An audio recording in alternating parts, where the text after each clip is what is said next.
just cut that part out. Hmm? I just cut it out. Okay. I'm about to feed him to the sharks right now. Get him hype right now. Yeah. You know the ground is up. Yeah. Everybody that trains, you know the game. Yeah. So let's get it. Slap it up, bump it, and roll. Hey. Yeah, that's the way that it goes. Ain't no better way to better yourself in this game. You're feeling the growth. It's time on the mat. We put in the work. Believe it ain't easy, I know. But we train for the love of the game, the love of the art. Now slap it up, bump it, let's roll.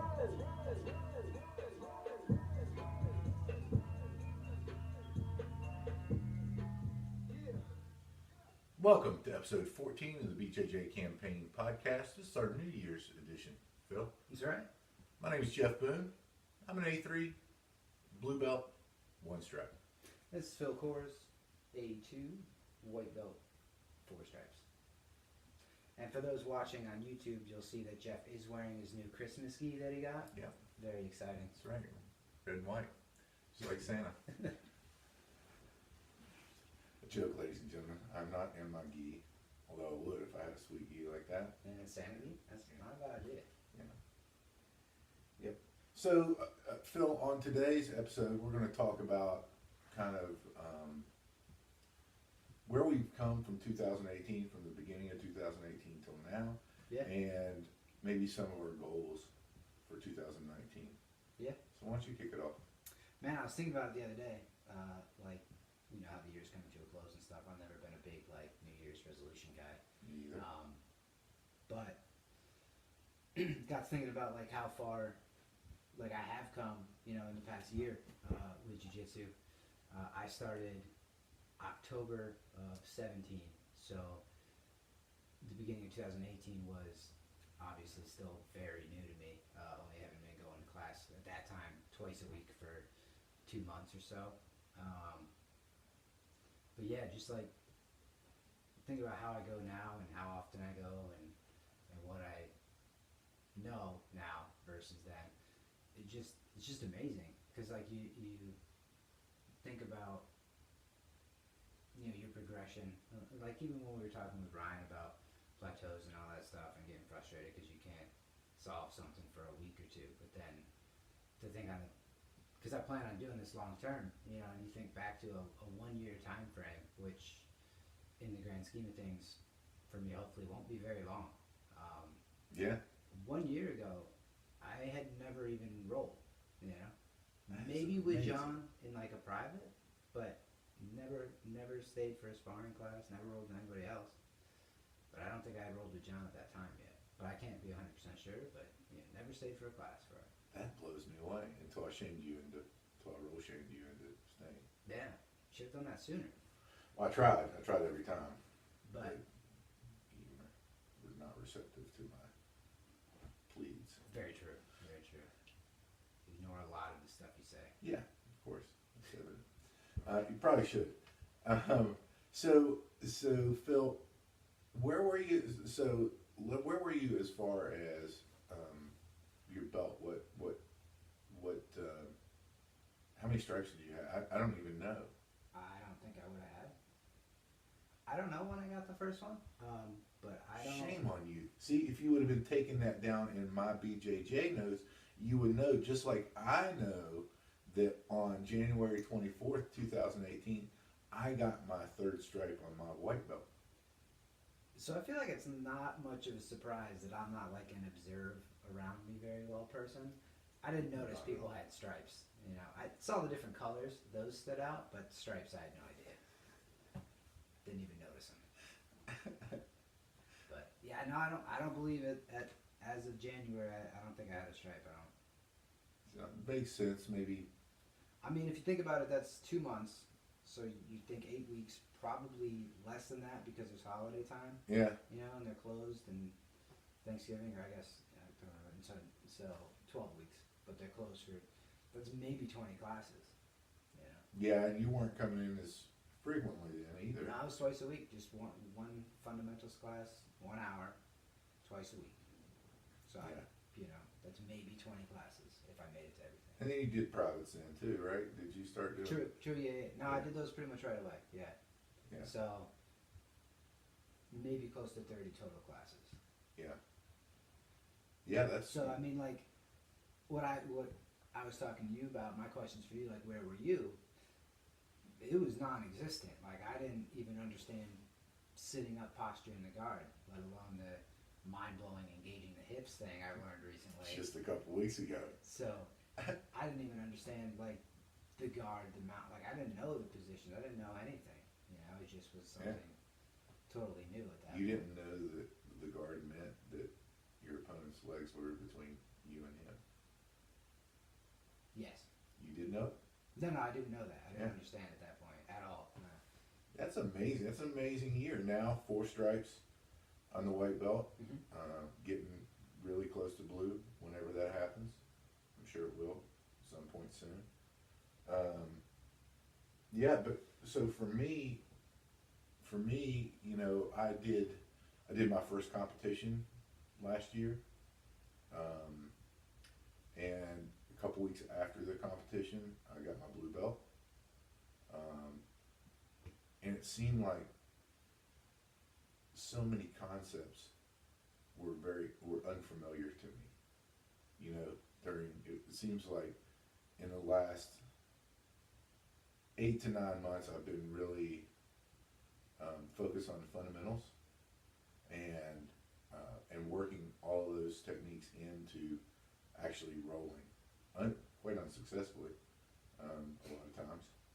But you know, I'll just take for example, you know, we were kind of talking about this last night. My triangle is trash, Mhm. right? It's gotten a lot better. Still trash, Yeah. but it's gotten a lot better now, and it's one of those things where I think that as we segue into kind of where we go for 2019, I think it's one of those things that we look at and say, how did it get better? Well, I think that's a pretty tangible example of working on a technique, trying it and rolling, and drilling the technique. Mhm. I mean, I think that's one thing that, as of late, we've both done better is more specific drilling, and I think that just makes you better. You know, they will say drillers are killers, and it's true. So going back to the beginning for you, where about would you say you were January 1st of 2018? Where was I? I mean, I was a 3-stripe, or I was a 2-stripe. January 1st, I was a 2-stripe white belt. I rolled from the very start, Mm-hmm. without much success, and I think that at that point in time, I was experiencing success over the new people who came in, and really nothing else. You know, as far as being able to do any techniques and rolls, I think that I was just at that point, I was just finding my love for the flower sweep. Mm-hmm. You know, I think that was one of the big things that I was doing, that I was working on then, and still love it today. One of my favorite sweeps. Trying to think, you know, I kind of had the idea that I wanted to compete at some point in time, and then shortly thereafter, I think it was around whenever I got my 3rd stripe on my white belt, around that January 24th time, I said, all right, I'm gonna make a goal of competing, and it's gonna be in March. Well, March there wasn't one. I had to be out of town for work, so I couldn't do it. So the next big tournament, which is what I wanted to compete in, because I wanted to get a lot of matches, which I did in my first tournament. I got 6 matches, Mm-hmm. and that was in May. So I think, like, I mean, we've talked about it. I think I should compete, and I think everyone should compete, but I don't care to compete. You know, what I like about competing is I like that whenever I'm going to do a competition, the training that leads up to that competition, meaning I take that extra level, that extra step, and, you know, go to the Charlotte School for the competition training, and my jiu-jitsu gets a lot better at that point in time. So I mean, I'm going to continue that, probably annually, my goal will be always to have at least one competition, right? Yeah. A year. I think that's plenty for me, to let me know where I'm at, and also to give me that bonus training that I wouldn't otherwise get if I wasn't competing. Sure. Yeah. So, like, in terms of, like, when you were rolling, it's probably hard to imagine, because if you asked me, like, where I was in June, I'd have a hard time explaining it. But it's tougher for me, because obviously I had nothing, like, having never done it. Mm-hmm. I think a lot of times when you learn something, and then you do drill it, and then you find some success with it in the rolls, I think it's almost immediate that you just kind of take it for granted, right? Like, Yeah. Like, then it's just something you know, and you don't, like, it's just becomes something you know, right, I guess. Like, for me, like, even shrimping, right? Like, I felt like I kind of understood that pretty well, and then I'll just keep seeing and hearing things I'm doing wrong when I'm shrimping. Yeah. Like, I shrimped for maybe 9 months with 1 foot instead of 2, and that's about half as good as it should be. Yeah. And we'll just, start there. And it's something that's probably always going to be improving, hopefully. So, just in terms of those techniques, that, like, things you kind of take for granted, you don't necessarily think about, is there any Oh, stuff 100%. that sticks out that, like, you were doing in January that now kind of picked up? Yeah, 100%. I mean, and that goes along with all of our warm ups, right? In January of 2018, I couldn't side shrimp, Right. right? That was until like a week and a half ago. I know They for showed you that it how was, they yeah, figured it out, yeah. But similar timelines, right? On our training, I couldn't do gravy rolls. Mhm. I couldn't physically do it. My mobility in my back and my hips wasn't good enough for me to physically do that. Now it is, and again, I do kind of take it for granted, but it shouldn't be. That's what we're kind of looking back on is, just I think just everything in the warm ups, as small as as small as really paying attention to the detail of bridging, right? I mean, I was doing kind of the old wrestler's bridge. That wasn't the right way to do it. I mean, to hold on to the lapels, to have both your feet next to your hips, next to your butt, and to look over your head whenever you're bridging to the side that you're going to. I mean, I didn't have that fundamental down, and it's something I'm still really working on. I mean, those basic movements. I think it was Roy Harris. He called them the unstoppable movements, Right. The bridge, the shrimp, and those in combination. Improvement in standing and base, improvement in all my the kick whenever you go to stand and base, improvement in the side kicks that we're doing. I mean, drastically improved over that period of time, which is super exciting. I mean, the self-defense aspect of what we do, the complete buy-in, because whenever, I think January last year, I wasn't bought into self-defense. I did it because that's what we do, Right. but I didn't see the point in it, and now I do, and now I enjoy it more, and now, and now, we drill the entries into the self-defense, and man, it has a lot of application in just regular grappling as well. The wrist locks that you do in it, the different grip breaks that you do, the lapel breaks, all that stuff really has a lot of application in the everyday grappling that we do with the self-defense curriculum. Yeah. What else for you? For me, it's still everything.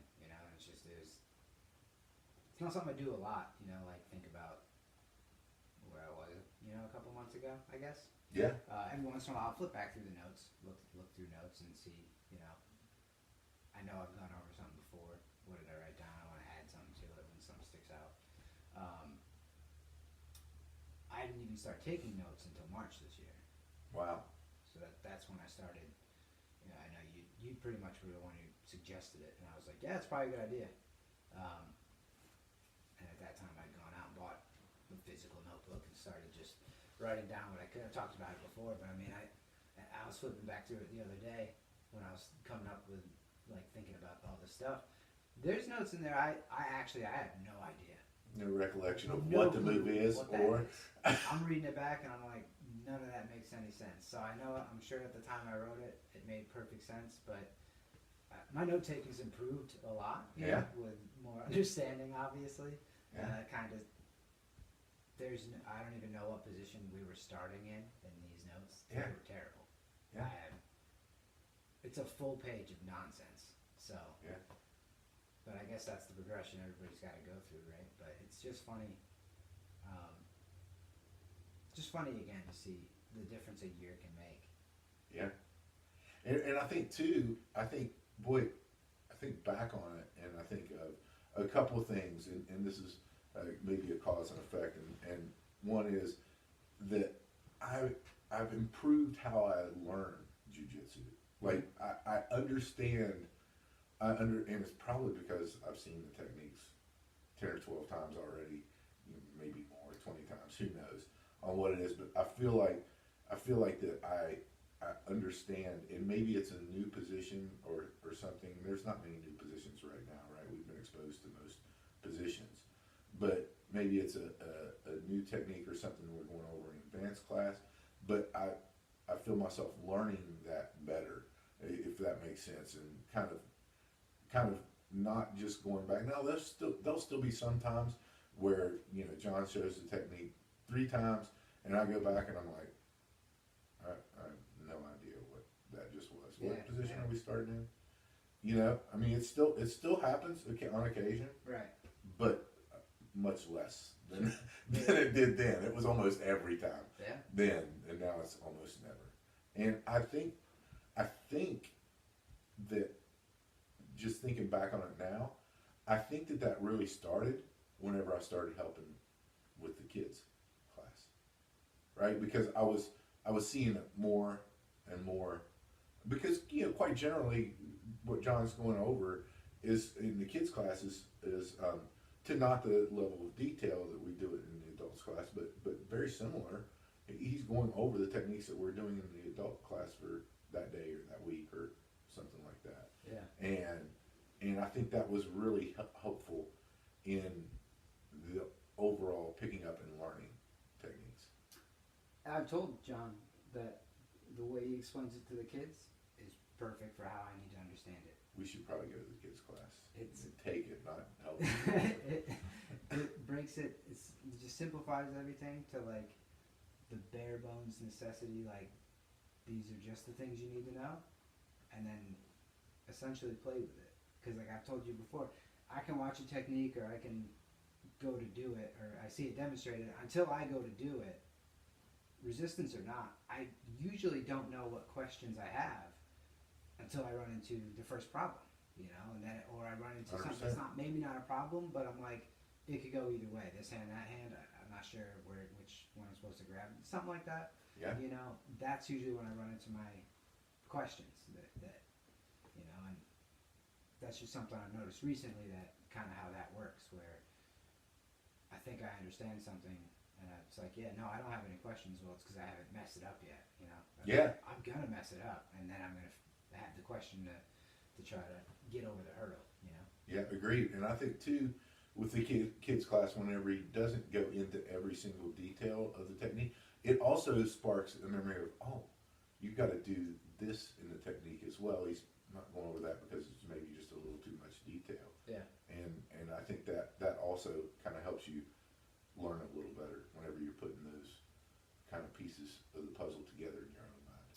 And to go with what you're saying about learning stuff better, or more things making sense, I was telling you the other day about watching that guard passing video with the double under, and the guy, you know, pulls the hips up, which is a detail that John has said every single time. I know the detail, but it wasn't until, you know, sometime last week or the week before, whatever it was, I was doing the pass, and somebody was extending their leg out to make it real heavy, you know, and I was like, man, I can't like lift it up, and that was never a problem before. So I always knew the detail of lifting up the hips, but I never knew why, and that lightens up that leg, so they can't, you know, push down the same way. And the video also covered, you know, if they're gonna push down with the leg, then pull the leg down and go the way they want to go, you know, pass that way. So, but until running into that issue, because when I'm drilling the double underpass, I'm pulling up, but because the people are being, in general, good training partners for me being a white belt, they're not, you know, making their legs super heavy, and it's not until I roll where somebody doesn't want me to pass their guard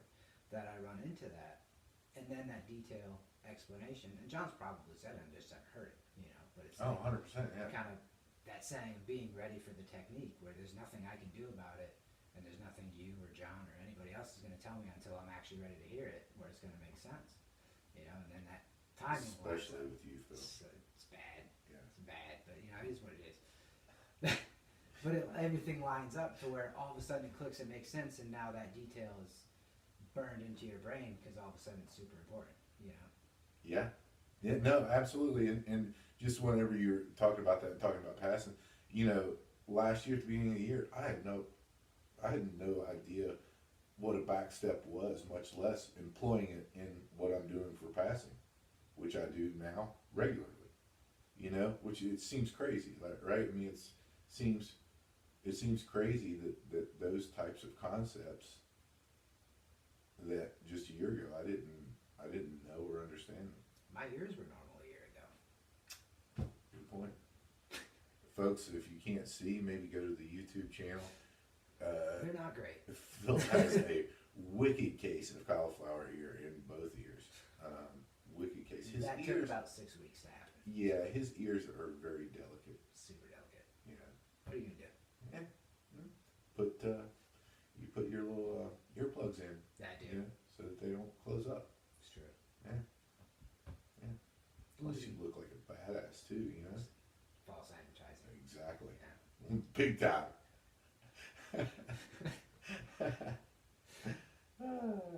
So, anything else for 2018? I think we pretty well covered it. Yeah, no, I just thought it was a cool thought I had the other day, where it's just, you know, you get always thinking about like how you can get better and like what's going on right now, and Yeah. you just, it's not like something I'm gonna do all the time, but I mean, just to actually look back and have a nice time frame of a solid year from like now to a year ago, and it's crazy, you know, because sometimes like you want to learn so fast, you know, because it sucks not being good. You just want to get better and get better. But stepping back and looking at it, a year is really not that big of a deal, and look at the difference it's made, you know. Absolutely, and I would urge everyone listening to this podcast make their own list of things that a year ago that you couldn't do, because sometimes there's a level of frustration with not getting good fast enough. I think I said it before, but Lee Harrison, one of the black belts at the Denver school, you know, he said, huh? Charlotte. What did I say? You said Denver. Oh, sorry, Charlotte School. Yeah, sorry. But he's, by the way, really good at Jiu Jitsu. Yeah. And we were rolling. And, you know, listen, there's nothing I'm going to ever do to Lee, because he's going to continue training that would ever even come close to escaping or any advancement in a position. My job is to see how long I can go without getting submitted, and if he's really nice, then that could be a minute or two. But It's whenever he feels like it is 100% whatever he feels like. I get it. I'm good with it.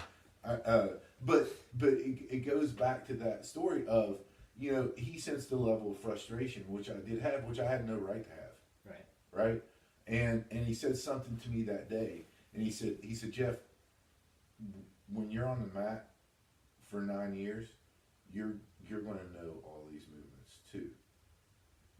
Maybe not. But it kind of eliminated any frustration I have. I don't have it now. Yeah, obviously, when I'm trying to work a technique and maybe I feel like I've set it up nicely and it doesn't happen, it's like, work on that more. But it really did change. It really did change my perspective on training for the better.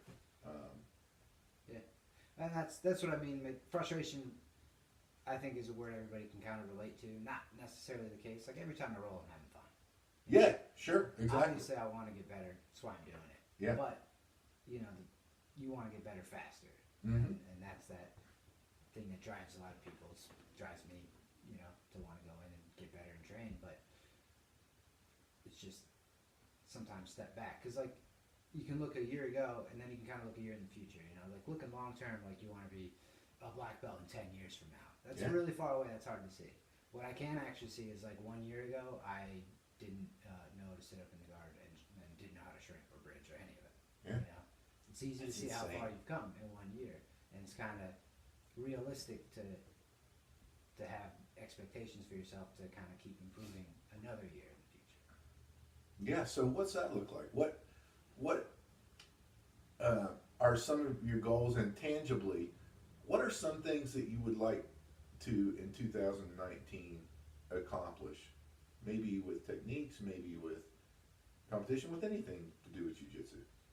I plan on competing a few times, and one major thing that's been bothering me recently is that I never really trained no-gi, and I don't know why all of a sudden it's bothering me, but it's kind of like I've been ignoring a giant part of jiu-jitsu. Well, it was because your shot was trash, and now you're working on your shot. That's true. I mean, that's Still very terrible. yeah, but at least you put your head down every time you shoot. Yeah. I feel like you're really sabotaging me with these instructions you're giving me. Folks, I do not tell him to put his head down when he shoots. I tell him to put it up, but he just doesn't listen. It's true. It's the bad ears. So, yeah, I just, it's been bothering me that I haven't really trained it a lot. I still don't know.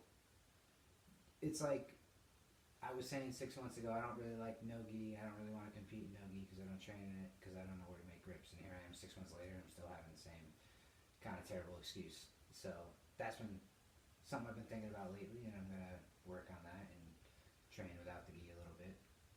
We did a little no-gi rolling. Yeah, it's Yesterday. weird, man. I don't know what to do with my hands. I feel like Ricky Bobby in that thing. I don't know what to do with my hands because there's nothing to grab. But I'll figure it out.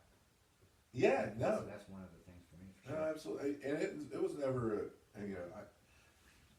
I don't train no-gi because our no-gi night is Thursday night, and that's my night of rest. I mean, that's it. I'm sure that if you're going to do more no-gi, I'll probably end up doing more no-gi. I like it. I do enjoy it. Yeah. I mean, I don't, I don't have anything against no-gi and do enjoy it, but I'll probably do a little more no-gi myself. Yeah, I mean, I also typically take Thursdays off, but I feel like I was taking them off because it was no-gi, and if I was going to take a day off, I might as well take the one I don't train very often, was my line of thinking. But I don't know, I just don't like that I've been actively ignoring a giant part, and I'm not going to get better at it not doing it, so. Yeah, that's true. That's true, and I think that you're going to see too that it's a lot more similar than it is different than with the gi. Obviously, you can escape bad positions probably easier without the gi, right? I'm always in those. Yeah, same here. Same here. So competitions, are you going to do no-gi competitions, you think? I would imagine. Yeah. Yeah. What's Okay. what's one for you? I think that, like always, doubling down on fundamentals. I mean, that's where it's at. I want my fundamental game, what we do in fundamentals. I want that to be part of every rolling session, and to just those are some of my favorite classes. I mean, I love the advanced classes too, but I really enjoy getting to do and hone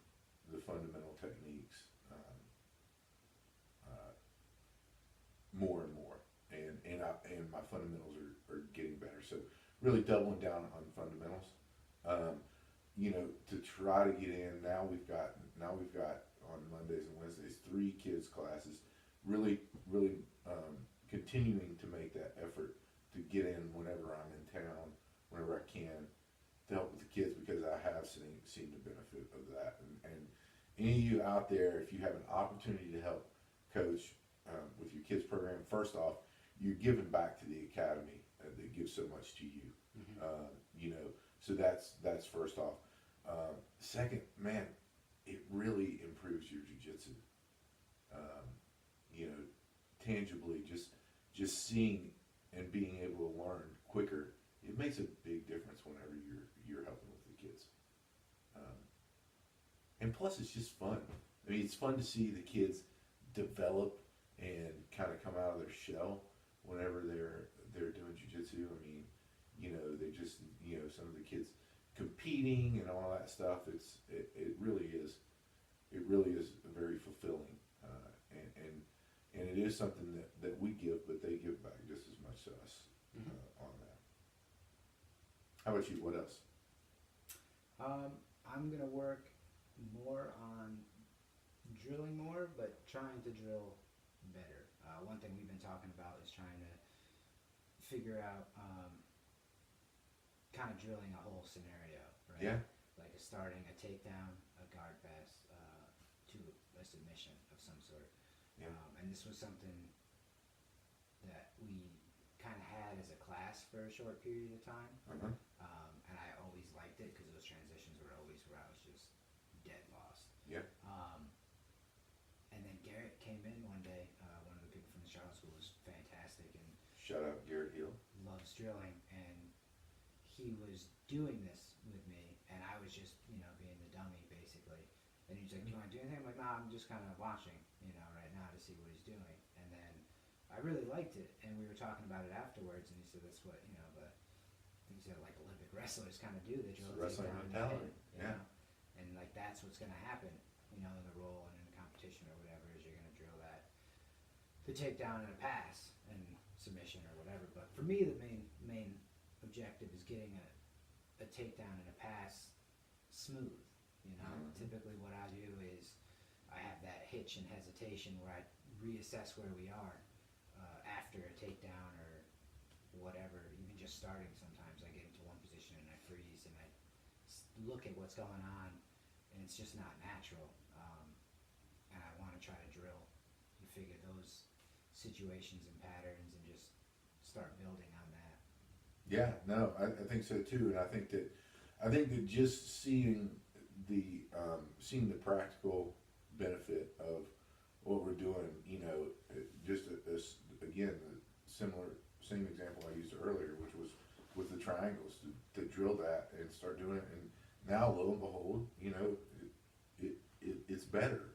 And same thing with the passing drills. I mean, we did the one at Top Martial Arts that I've never done before with the where you were windshield wipering in on the legs whenever your opponent was down and had their legs inside of your legs. You were holding onto the gi pants and on the inside, and windshield wipering over, and then doing a leg drag.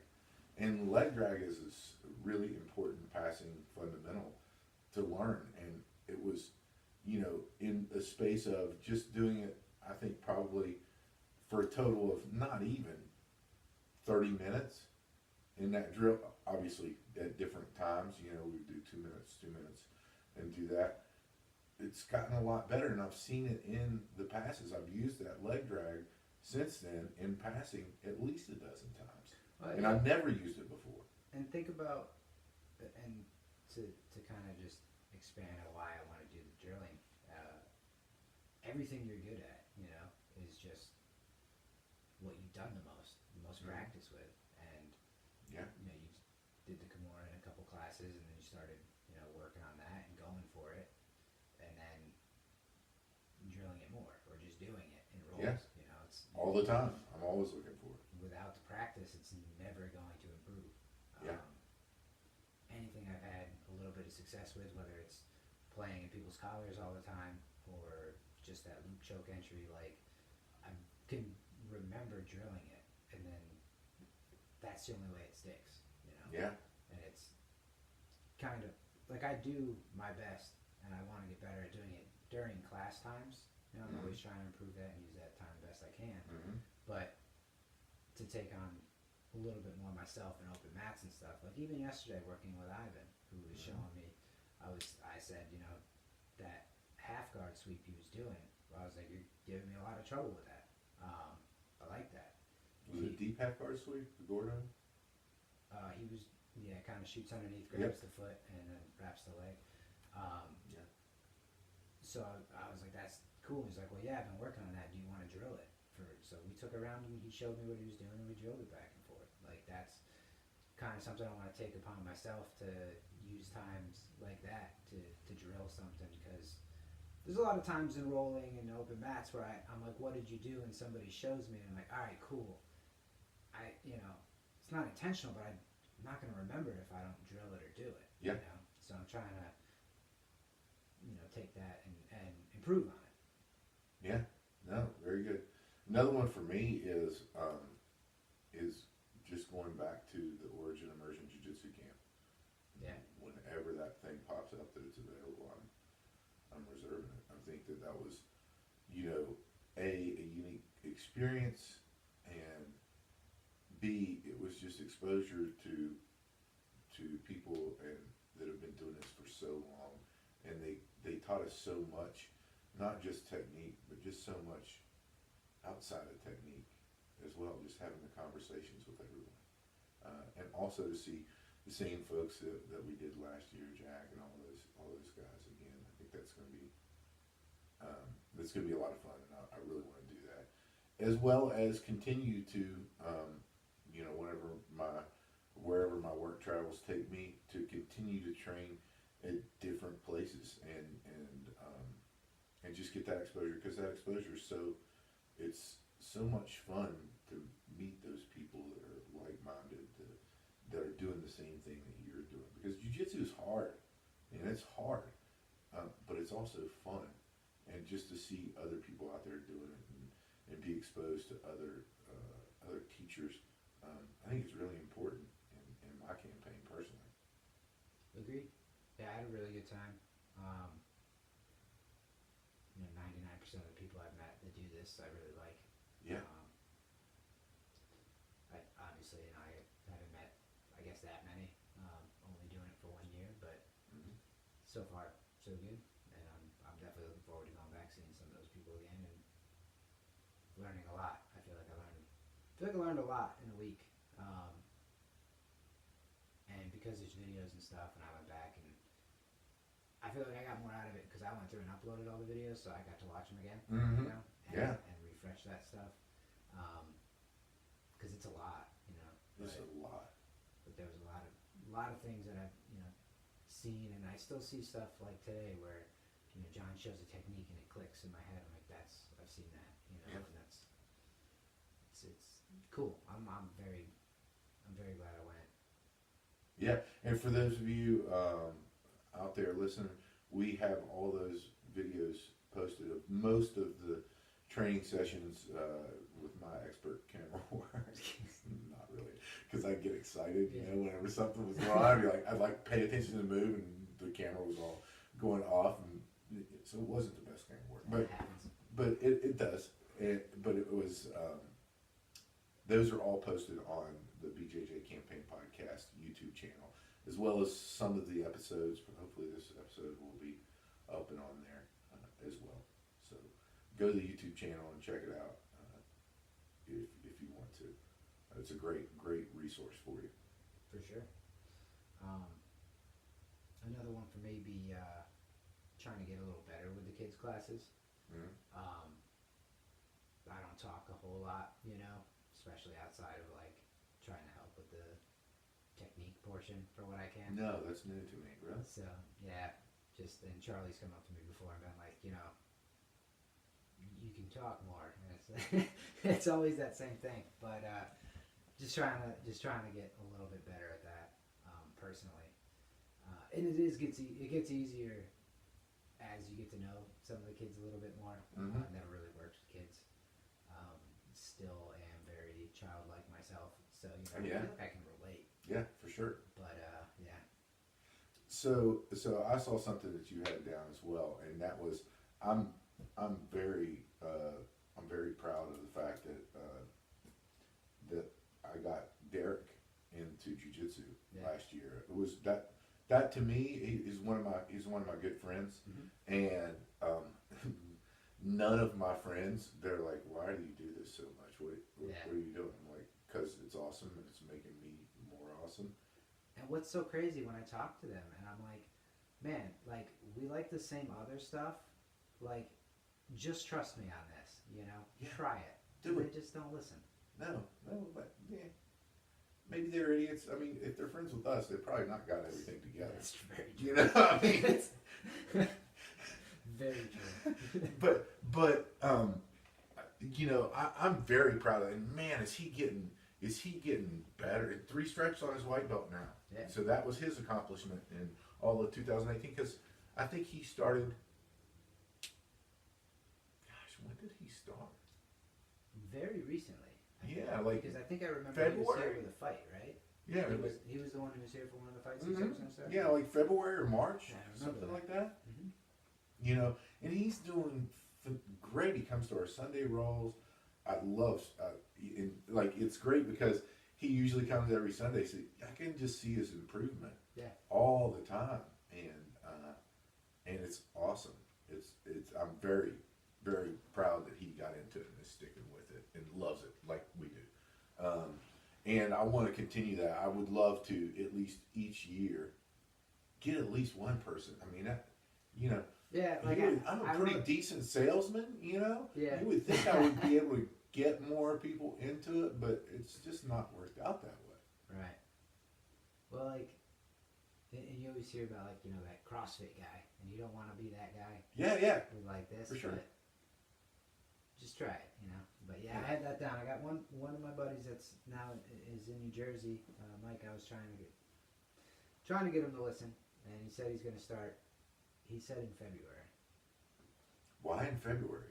He says he's got a personal trainer deal that he signed a 1-year deal with or whatever. I guess that runs out in February.